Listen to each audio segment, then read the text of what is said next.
ela também tem esse, eu vou dizer, o dom da música. Ela é uma voz de Cassiano, que você é uma pessoa que tem, além da musicalização, ela tem começou a perceber essa harmonização musical, mas conhecido já não sei os nomes, o site dele, a praça dele,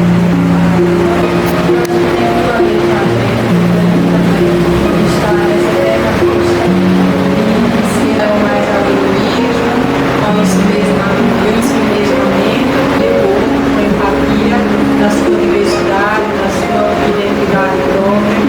Então, para dar início, hoje nós vamos começar com a prece e vamos pedir a vocês que possam fechar os olhos, né? Digamos, Jesus de Nazaré, a nossa terra mental, sintonizemos com Ele e com toda a dimensão do amor, da liberdade, da justiça, da fraternidade que Ele é do amor, que é Jesus, para que a gente possa começar as nossas atividades e momento em nome de Deus, que Ele possa então nossa mente, nosso coração, alma, nas oportunidade de crescer, de aprender sobre a mediunidade e ao ouvir. Há muito tempo eu era simpatizante do espiritismo. Qualquer dia eu pensava, qualquer dia eu vou à casa espírita, né? Mas esse qualquer dia eu ficava adiando. Aí um dia por acaso, se é que não existe o acaso, né? Eu ia passando aqui no centro, né? Eu vi a placa e resolvi entrar, né? Entrei e não quero mais sair. Hoje marca, né, a primeira palestra, essa é a primeira palestra de Graciela, que é uma palestra desta casa, uma palestra deste ano. O que eu tenho percebido nesses anos é que, geralmente, a maioria das vezes, as pessoas vêm pela dor. E é lógico que no seu momento de dor, você busca ser acolhido, que a sua dor seja ouvida, compreendida e não julgada. Em todos os centros que eu participei, primeiramente, eu entrei no centro espírita devido à depressão de um irmão. Eu já tinha um desenvolvimento mediúnico, mas não tinha participado de nenhuma casa. E aí fui para um centro espírita para saber como auxiliar o meu irmão. E eu me senti muito acolhida e resolvi desenvolver essa mediunidade de modo em que eu pudesse retribuir tudo que eu tinha recebido. E eu acredito que a diferença do centro espírita para outros locais que eu tinha frequentado é justamente uma maior aceitação. A gente não tem um estilo de vida fixo, determinadas coisas que são proibidas, determinadas condutas que são condenáveis. E por conta disso, eu acredito que as pessoas se sentem mais livres de mostrar quem realmente são e de refletir a forma que elas podem passar a ser para serem melhores para si e para as outras pessoas. Aos 13 anos eu fui muito de sonhar, entendeu? Então sonhei com o desencarne do meu avô, sonhava com alguns avisos importantes de coisas que aconteciam na família e isso me levou mais ainda a buscar, a estudar e acreditar e confiar na doutrina. Pode contar um desses sonhos pra gente? No dia que meu avô ia desencarnar, ele não tinha ainda nem morrido, eu sonhei com a família toda reunida num velório e quando eu olhava para dentro, quem é que está dentro do caixão? Eu acordei e nessa mesma manhã meu avô desencarnou. Chegou a contar para alguém da família? Contei. E o que as pessoas falaram? Meu pai, minhas tias, meio que, não, é sonho, não liga muito não, né? Não se impressiona não. Da forma mais prática, para que todo mundo entenda, a mediunidade é justamente o que a palavra faz. Médio, está no meio, entre o céu e a terra. É aquele carteiro que a gente fala, né? Bem didaticamente, para que as pessoas entendam. A gente está aqui, recebe algumas informações, passa pela gente e a gente dá essa informação a quem está aqui na Terra, porque ainda não está na prática de ele mesmo poder receber. Todos nós somos médios, todos nós podemos receber essa cartinha que vem do céu. Basta que a gente se dedique, basta que a gente entenda e tenha fé e acredite naquilo que a gente está fazendo. No desencargo do meu pai, em 2024, eu sonhei uns meses antes, uns 5 meses antes, com uma reunião com meu avô, com minha avó, com os pais dele, desencarnados. Como a gente está aqui, numa sala redonda, chegava minha avó, sentava do meu lado, chegava meu avô, e eu dizia, olha meu avô aqui, e eu tive essa reunião. Tanto quando ele adoeceu, né, eu meio que chorei muito, porque eu chorei porque eu já sabia que era o desencarne dele. Todos nós já nascemos médios, todos nós já temos a mediunidade. A mediunidade, ela tem todas as religiões, vem de doutrina, ela não é de uma religião, não é que eu sou espírita, por isso sou médium. Tem médium em todas as religiões. A prática da mediunidade vem através dos estudos, né? Do conhecimento, da prática, de você acreditar que você realmente é capaz disso. Ter essa capacidade, a capacidade inerente a todos nós, de ser médium.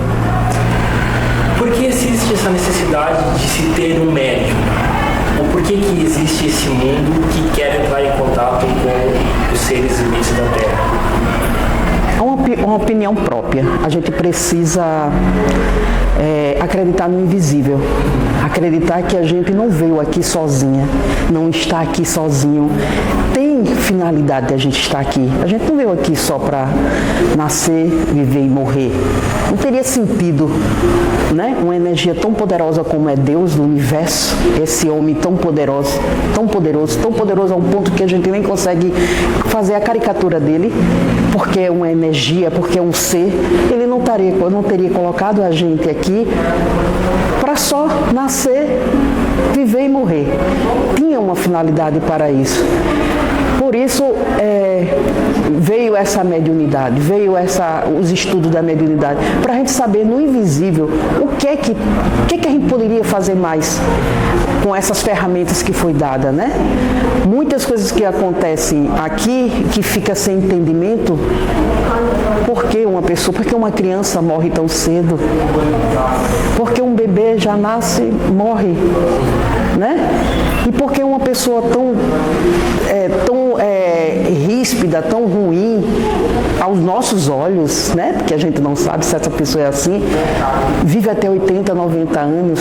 Tudo isso tem um porquê. E hoje a gente aqui, estando nessa sala de aula que é a Terra, não teria a capacidade de entender se a gente não recebesse essas mensagens por essas cartinhas que vêm do céu. Dos desencarnados, eu sinto que também é a questão do acolhimento. Muitos deles não sabem que desencarnaram. Alguns buscam contato com as pessoas que ficaram. Outros buscam estabelecer contato com as pessoas que também faleceram, mas que eles não estão em dimensões diferentes, eles não têm contato, porque todo mundo acha que quando morre vai todo mundo para o mesmo local, e existem diversos locais. E eu sinto isso, que é mais eles se encontrarem. E pra gente é muito importante isso, porque Muitas vezes a gente se identifica com as dores dele, estamos passando pelos mesmos dramas dele. E é interessante quando essa comunicação é dada por nós mesmos. Então a gente se identifica com essa dor, é um aprendizado recíproco. Porque a gente já passou, para você ir para uma mesa mediúnica, você tem que passar do mero espetáculo, da mera curiosidade. Que foi o que eu disse que antigamente eu tinha antes de participar de uma mesa mediúnica. Então não é uma mediunidade de ostentação, é uma mediunidade de conhecimento que a gente pode dar e que a gente recebe com certeza todas as semanas aqui. Eu sou doutrinadora, né, esclarecedora, que chamam, né, e eu converso com os espíritos sofredores, entendeu? Explico, tento explicar o desencarne, dar ajuda, é isso. Eu estava deitada numa rede sozinha em casa, aí eu escutei assim umas pisadas fortes. Aí eu, tem alguém aqui dentro de casa? Ah, tô sozinha. Aí nessa hora fiquei meio assustada. Aí a pessoa, a entidade, eu acho que acredito que seja a entidade, pegou assim no punho da minha rede e balançou bem muito, sabe? Eu fiquei com muito medo, eu disse, meu Deus, eu quero dormir. Aí dormi, só que eu nunca esqueci, né? Eu acho que era algum espírito, quem sabe, do meu pai, que queria falar comigo e eu não conseguia vê-lo, né? Aí eu acho que ele ficou aperreado, né? Eu apenas analiso assim, mas estou dizendo que seja, né? Quando desencarnam, não têm consciência do que aconteceu. Ficam sentindo as dores, as saudades, os conflitos. A maioria chega assim, aqui.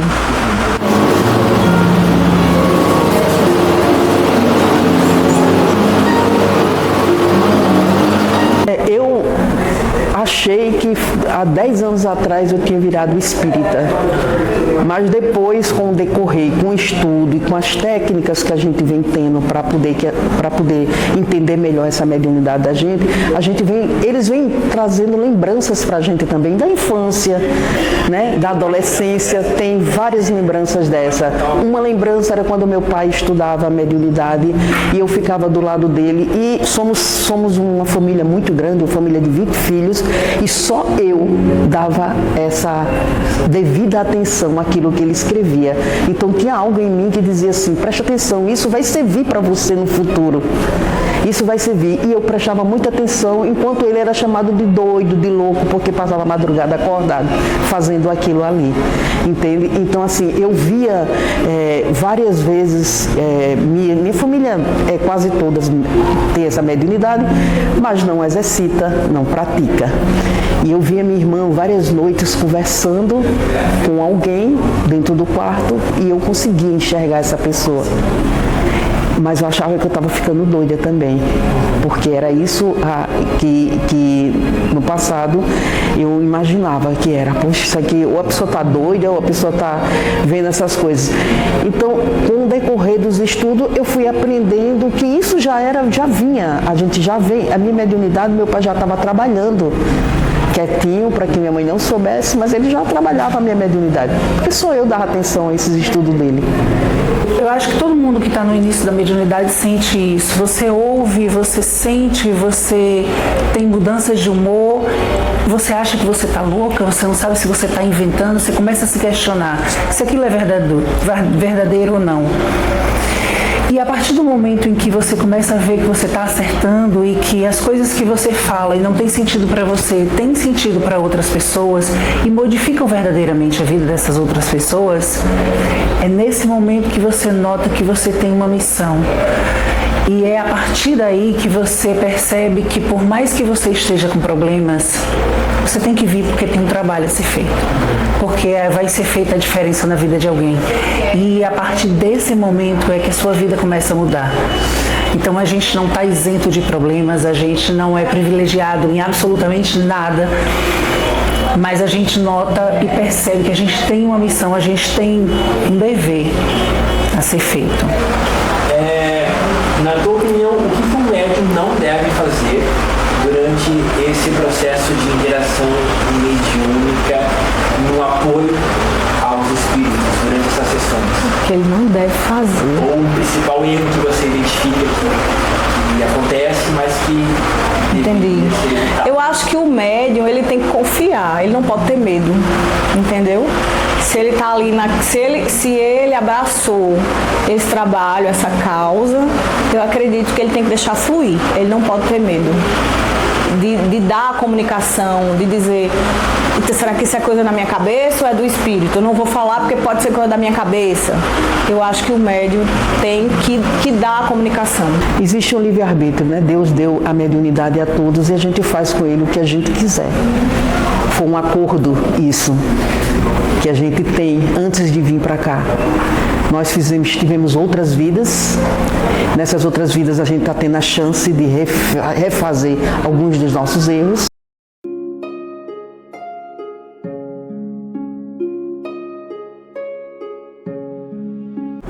A oportunidade do esquecimento, né? Que Deus nos dá a oportunidade de esquecer os nossos erros, porque evidentemente a gente pode estar convivendo com inimigos, né?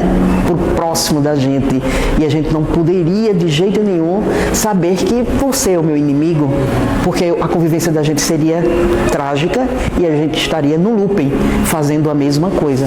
Então é a oportunidade da gente estar aqui, é uma oportunidade da gente se refazer. Na tua opinião, qual é a principal mazela hoje da humanidade que realmente fere com a alma dos seres humanos hoje, que você identifica?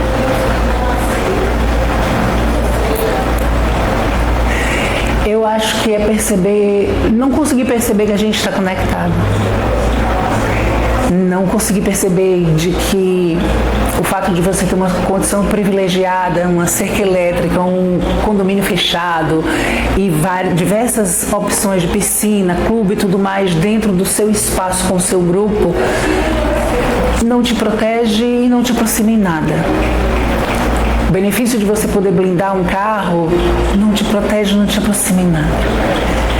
E me dói muito, às vezes, pensar que tem pessoas que acham que estão tão felizes e tão bem quanto aqui do lado da gente. A gente tem guerra, a gente tem sofrimento que reverbera na gente.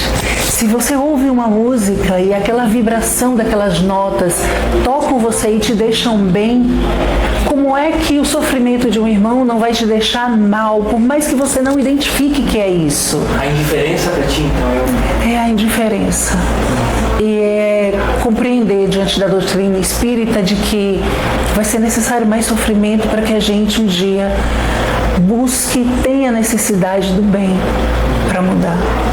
O Espiritismo me ensinou e me ensina muita coisa, né? A prática do bem.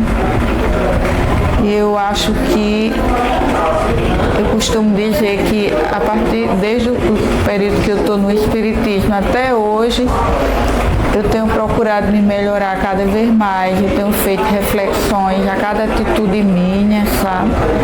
E eu tenho certeza que o Espiritismo contribui para isso, a sabe? senhora pode contar pra gente as atitudes que a senhora tinha antes e agora aqui não tem mais? Um exemplo de uma evolução da senhora teve? Assim, antes de eu conhecer a doutrina, eu era uma pessoa assim, que respondia, qualquer ofensa eu respondia na hora, sabe? Não levava desaforo para casa, como a gente costuma dizer, né?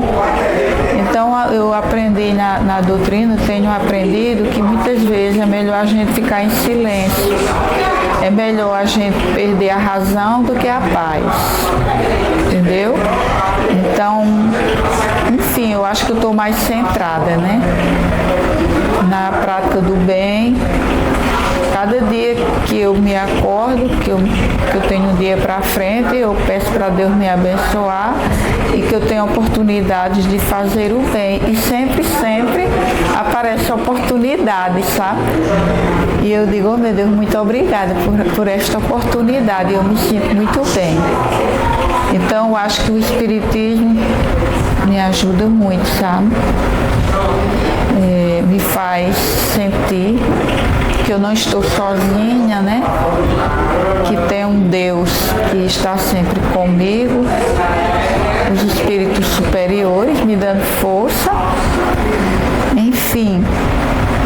Eu me sinto uma pessoa assim, calma, né? Apesar de eu demonstrar aqui no centro muita inquietação, né, Tiago? Muita brincadeira e tudo. Mas, no fundo, eu sou uma pessoa tranquila, sabe? Qual o conselho que tu pode dar para uma pessoa que tem medo de um centro espírita? É o conselho que eu dei para mim mesmo. Eu morria de medo. Às vezes ainda tem alguns medos, né? Porque as coisas às vezes se materializam demais, né? Cada vez que a gente vai se aprimorando mais, eles vão liberando umas fichinhas para a gente. Agora você tem mais capacidade, então olha mais um pouco para cá, olha um pouco para cá que você vai ver isso. Então, ver o espírito, o conselho que eu dou é de não ter medo, ver o espírito como se fosse a gente mesmo. Porque eu estou conversando agora neste momento com o espírito que está formado por uma carne para que meus olhos consigam te ver. Mas na verdade você não existe. O que está falando comigo é o espírito, não é a carne. Entende? Então é que a gente leve as coisas muito mais leve, muito mais tranquila, que a gente consegue viver neste mundo.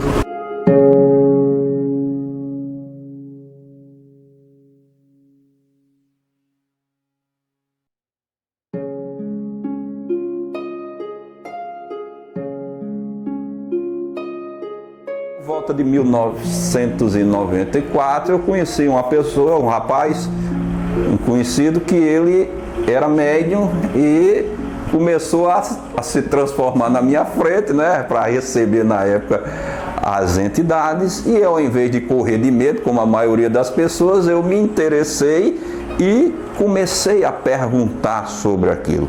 Ao me interessar por aqueles fenômenos, eu procurei a Federação Espírita Paraibana, porque era lá que se adquiria o conhecimento acerca disso. E o Espiritismo foi a única doutrina religiosa, se a gente pode dizer assim, que realmente me completou, porque as outras não me completavam. Tanto é que é o que eu dizia, eu acredito em Deus, mas eu não acredito no Deus que as religiões oficiais pregam, Deus que persegue, o Deus que é vingativo. Eu não acreditava nesse Deus. Eu acredito em Deus como uma força suprema do universo, mas eu não acredito nesse Deus.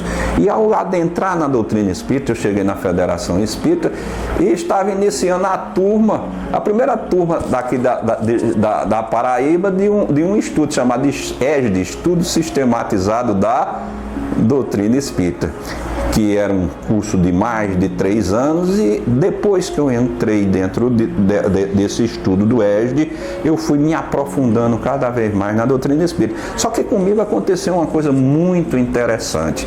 Eu, como eu disse a vocês, como não concordava muito com as religiões vigentes, se eu tivesse ido 2 ou 3 vezes na igreja a minha vida todinha, foi muito. E em um dia eu não sabia de nada de religião, e no outro dia eu acordei sabendo tudo. Está entendendo? E até hoje acontece isso comigo. É como se a espiritualidade tivesse liberado em minha mente todo o conhecimento que eu tinha no mundo espiritual. Tanto é que 3 meses depois, eu, muito empolgado, fui a um congresso espírita internacional na Bahia, e fiquei alojado lá na Federação Espírita Baiana, lá em Salvador. E no meio de muitos e muitos presidentes de centros espíritas e de espíritas. E eu me peguei no meio desse povo todinho, dando aula a todo mundo. E foram me perguntar: meu filho, você nasceu espírita, há quantos anos você é espírita? Eu disse: 2 meses. Aí o cara disse: como é? Eu digo: e como é que você sabe do... Eu falei, hein? Eu tinha 26 anos, era 26 para 27. Aí eu disse: eu fiz igual ao personagem de Ariano Suassuna. Eu não sei, só sei que foi assim. E como eu disse, as coisas vêm com muita clareza dentro do meu entendimento, não é? Então foi dessa forma que a gente começou na federação, receber muita resistência, porque a gente tinha um pensamento diferente, como eu disse a você, em vez de religioso, um pensamento mais científico, e acabamos fundando um centro na minha casa e depois viemos para cá e já estamos aqui, vai fazer 31 anos no próximo mês de maio, dia 31 de maio, né? Tentando levar um pouco de entendimento, de calor, de acolhimento a todas as pessoas que necessitem aqui, sem nenhum julgamento, sem nenhum preconceito. Todos nós somos iguais, irmãos, sejam de que religião, sejam de qualquer gênero, aqui você vai ser abraçado, não só por mim, mas por todas as pessoas que fazem parte dessa irmandade. Esse centro espírita, ele tem mais de 30 anos de existência. Vamos completar agora 31 anos. E ele tem uma vocação muito clara desde o seu nascedouro, que é a formação, a disseminação da doutrina espírita, todos os processos mais formativos, para que as pessoas possam realmente aprender dessa doutrina. Então nós temos um conjunto de atividades que estão relacionadas à formação, mas a gente compreende que o centro não é só escola, ele também é hospital. Hospital no sentido do acolhimento, do apoio espiritual, na perspectiva da cura, da evolução, da reforma íntima. Então, nossas atividades são centradas nesses dois grandes pilares que dão sustentação à casa. Hoje nós temos, na segunda-feira, uma atividade mediúnica, que é uma atividade de caráter mais restrito aos trabalhadores da casa, tem um sentido mais de desobsessão. Na terça-feira nós temos a evangelioterapia, como o próprio nome diz, já é uma terapia a partir da leitura compartilhada do Evangelho, dessa leitura que é orante do Evangelho, e quando a pessoa está aqui, está fazendo o tratamento espiritual. Na quarta-feira nós temos duas atividades. No turno da tarde tem um grupo de voluntários e voluntárias que são terapeutas nessa linha das terapias integrativas e complementares, do Theta Healing, do Reiki, da apometria, que eles atendem voluntariamente aqui no centro a partir das 2h da tarde, é gratuito e tem o sentido realmente da promoção do bem-estar, da saúde emocional, mental. Não é uma atividade espírita, mas é uma atividade que concorre para aquilo que no Espiritismo se chama reforma íntima, né? Para que a gente tenha condição de estar nesse processo de evolução espiritual.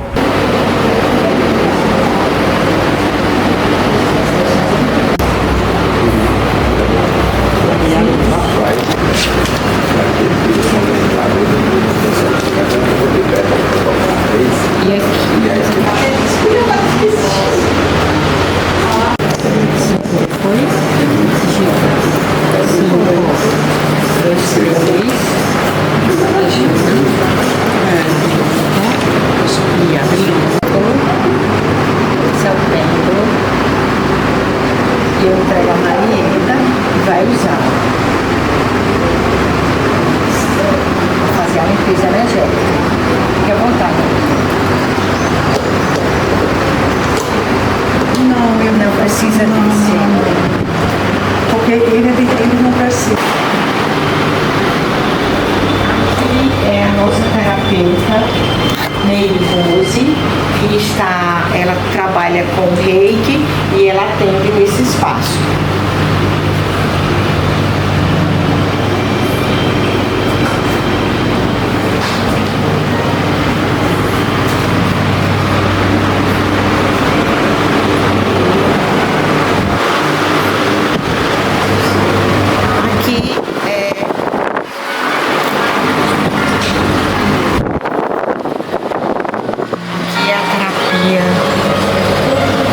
Energy Healing, que nossa terapeuta Marieta trabalha. Ela está aplicando o Energy Healing, mas também ela está usando o pêndulo para fazer uma limpeza energética na pessoa.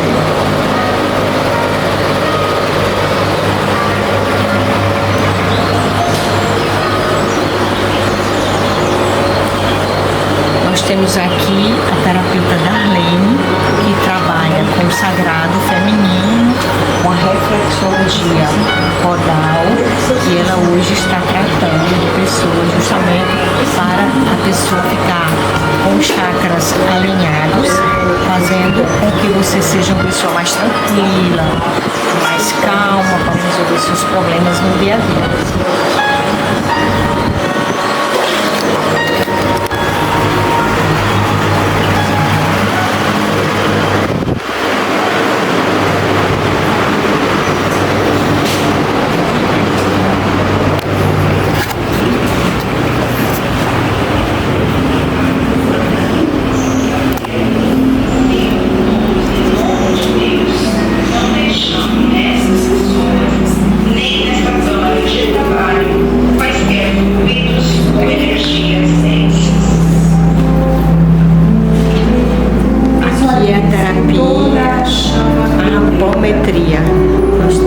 Adriana Salgado, nossa terapeuta, ela trabalha com a apometria, equilibrando as questões pessoais, tudo que a pessoa traz para tentar encontrar um equilíbrio mais na vida. E aqui é a terapia da apometria. Visualize-se dentro da chama tranquila. No turno da noite nós temos duas atividades. Uma que é o curso. Neste momento nós estamos com o estudo sistemático da doutrina espírita. O nosso facilitador, o professor Paulo de Tasso, que é um dos membros fundadores deste centro, uma pessoa que tem muito conhecimento da doutrina espírita. É um grupo bastante expressivo que participa neste dia.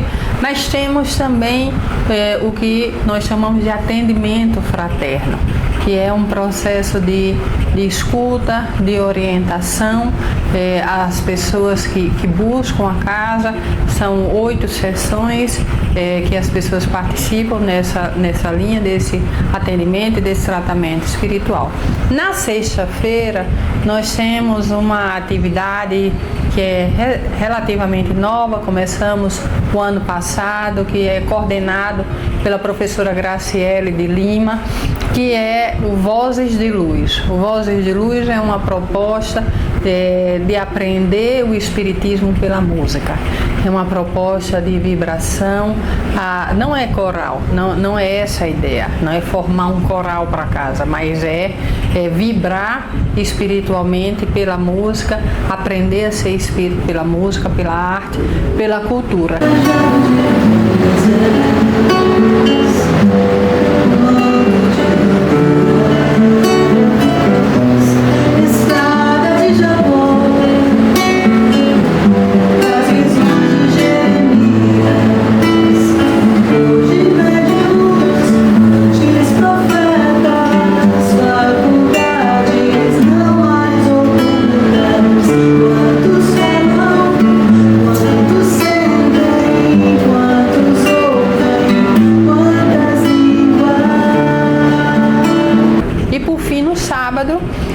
Nós ainda temos uma atividade que é uma palestra pública.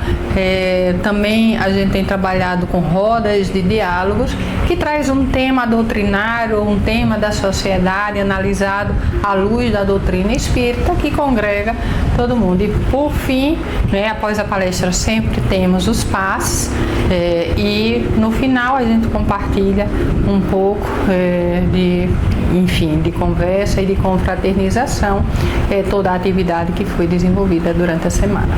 Aqui na nossa casa nós estamos abertos para amparar qualquer tipo de pessoas, sem julgamentos prévios. Aqui a gente está de braços abertos, nós não temos o menor preconceito, pode ser de qualquer religião, porque nesta casa aqui a gente segue um pouco da orientação de Kardec. Então, como aqui não é uma religião, você não precisa achar que está traindo a sua religião. Nós viemos aqui para lhe compreender, para lhe ajudar, para lhe amparar. Então aqui a gente tem de todos os tipos de problemas e de pessoas que precisam realmente de amparo. Algo assim que é mais que você identifica que é um problema social mesmo que acontece? Na realidade, todos são problemas sociais. O que a gente vê muito é o seguinte: as pessoas necessitam muito do sentir Deus. Então isso é o que você identifica como... Muito. As pessoas necessitam de sentir Deus. Infelizmente, a grande maioria das nossas religiões estão mais preocupadas em codificar, impor condicionamentos, tá entendendo? Você pode isso pode, isso não pode. Se você for um bom menino, você vai para o céu. Se você for um mau menino, você vai para o inferno. Claro que o bom é o que a igreja não, as religiões dizem. O ruim é também o que eles dizem. E nós aqui não estamos aqui para julgar ninguém. Porque, como sabemos que somos espíritos criados por Deus, imortais, porque só quem morre é o corpo, e nós vamos ter muitas e muitas vidas, porque a nossa salvação, o Espiritismo compreende assim, pelo menos as pessoas que praticam o Espiritismo nesta casa, compreendem que a nossa salvação não está em Deus me absolver de coisa nenhuma. Porque eu vou dizer uma coisa que pode ser até chocante: Deus não castiga ninguém, e Deus muito menos perdoa alguém, porque Deus não tem nada a ver com essa história. O que a gente aprende no Espiritismo, nas nossas nos nossos conhecimentos e com as pessoas encarnadas e desencarnadas que a gente, todo dia a gente ampara aqui de alguma forma, é que nós vamos colher o fruto do nosso plantio. E que o erro faz parte da nossa educação. A própria forma como Allan Kardec, que é o sistematizador, o codificador da doutrina espírita, ele vai construindo a doutrina, não é? A partir de um método que é o método da pergunta. Então ele lança um conjunto de perguntas, ele tem uma metodologia, né, científica para a construção da doutrina, e ele vai recebendo essas respostas, e a partir de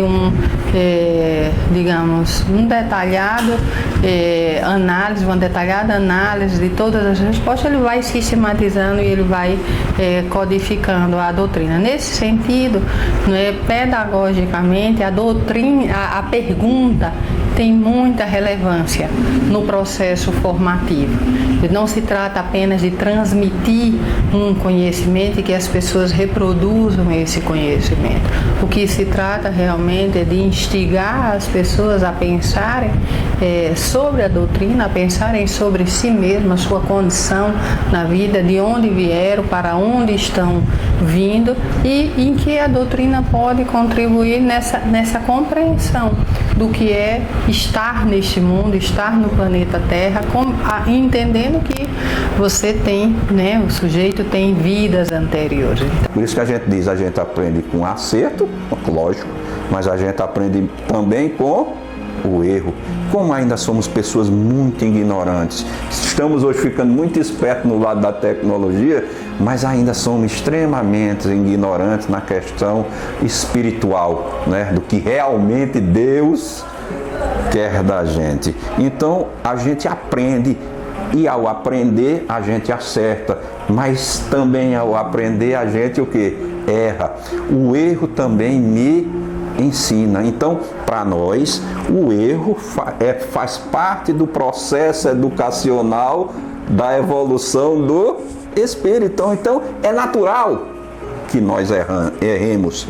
O próprio Jesus disse: atira a primeira pedra aquele que nunca pecou. Aí você tira o nome pecou, que é um nome muito religioso, e você troca o pecado por erro. Atire a primeira pedra aquele que nunca errou. O erro faz parte da nossa educação espiritual. Nós vamos errar. O problema não está no erro, o problema está na continuação do nosso erro. Então, eu diria que a pergunta é central na pedagogia da doutrina espírita.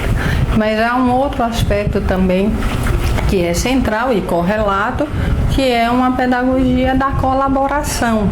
E eu digo isso porque a configuração dos processos formativos aqui na casa, ele tem uma especificidade em relação aos processos formais, como a escola ou a universidade, porque na escola ou na universidade você tem, em certa medida, um nível mais homogêneo de conhecimento sobre o assunto que está sendo tratado.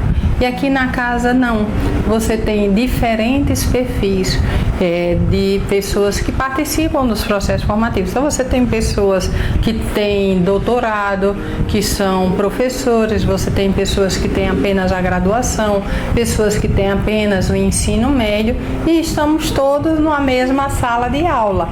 Então a colaboração a partir dos diferentes níveis de conhecimento se torna uma pedra angular no processo formativo, né? Então eu diria que essa pedagogia da pergunta e essa pedagogia da colaboração, elas são fundamentais para que a gente possa, né, ir formando as pessoas na doutrina. Então, o que a gente aprende no Espiritismo? Que Deus não nos pune de forma nenhuma, né? E na questão de perdoa, Ele perdoa. Eu disse aquilo brincando, perdoa por quê? Porque ao nascer de novo, Ele vai nos dar sempre mais uma nova oportunidade. E essa oportunidade eu vou aprender. Se eu continuo nos meus erros, é um problema meu. Eu vou arcar com as responsabilidades. Então, a gente está aqui constantemente aprendendo. Eu sempre digo que o Espírito é aquele que sabe que é cheio de defeito. Não é aquele que está salvo à direita de Deus Pai. Ao contrário, é aquele que já está consciente da sua ignorância, mas ele sabe que para deixar de ser ignorante, a gente precisa o quê?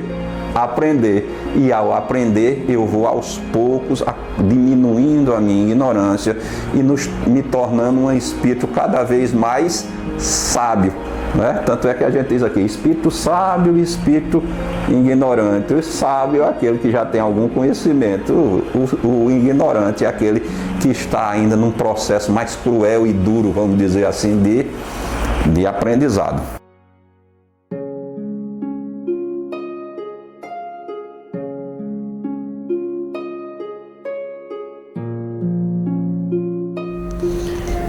Como o Espiritismo ele pode ser acalentador neste mundo de incertezas?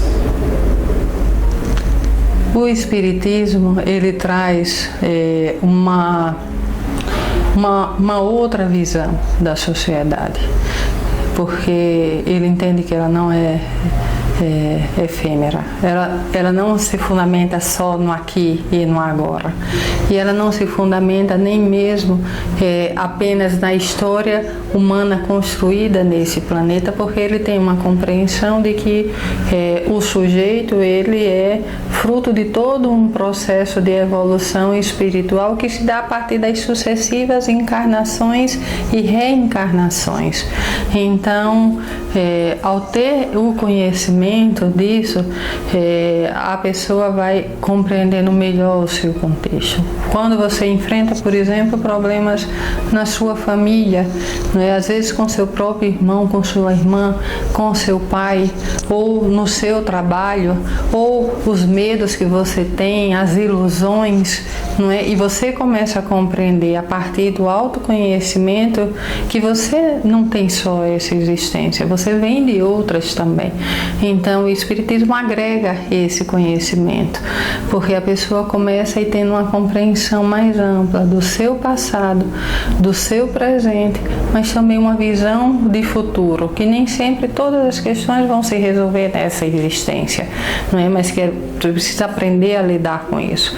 Algumas questões vão ser resolvidas em outras existências e compreende a lei de causa, não é? E efeito. Então, quer dizer, aquilo que foi plantado muitas vezes em outras vidas serão colhidas nessa, até que a gente possa ir melhorando como pessoa e como sociedade.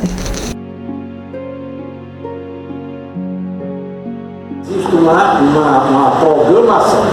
Nós viemos, quando a gente reencarna, a gente vem com uma determinada programação. Essa programação você pode seguir ou não.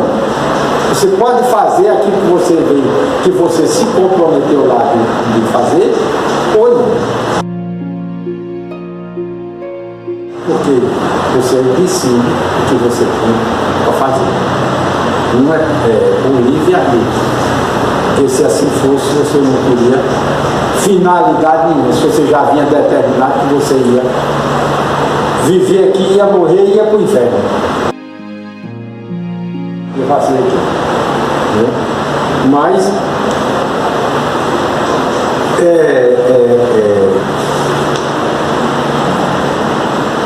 o Espiritismo vem trazer todos esses conceitos de vida eterna. Os conceitos de vida eterna, esses conceitos dando uma nova lei, mas de dentro do Evangelho, mostrando o significado de cada coisa. Portanto, nós temos que preparar a nossa morada no outro lado. Nós temos que preparar a nossa morada no outro lado. Na casa do meu pai há muita morada. O inferno é a casa do pai, da casa do pai também. Também é lá, o famoso inferno que nós deixamos de lado isso, né? Mas é também uma morada na casa do pai. Então há muita morada na casa do meu pai. E essa morada na casa do pai, a gente prepara ela aqui. Aqui. Quando você chega lá, qual é o dinheiro que você tem para comprar a sua morada lá? Onde é que você vai morar? Qual foi a morada que você preparou? Né? Então a gente tem que ter muito cuidado. Porque a gente um dia vai voltar para lá. E vai voltar novamente para cá e vai ficar nesse ciclo. Até um dia a gente acender, crescer nessa jornada de evolução que nós estamos programando. Então, tão bom que a gente estudasse realmente a doutrina espírita. Os livros básicos da doutrina espírita, para que a gente pudesse ter um pensamento diferente. Muito obrigado e Deus nos abençoe. Muito bom.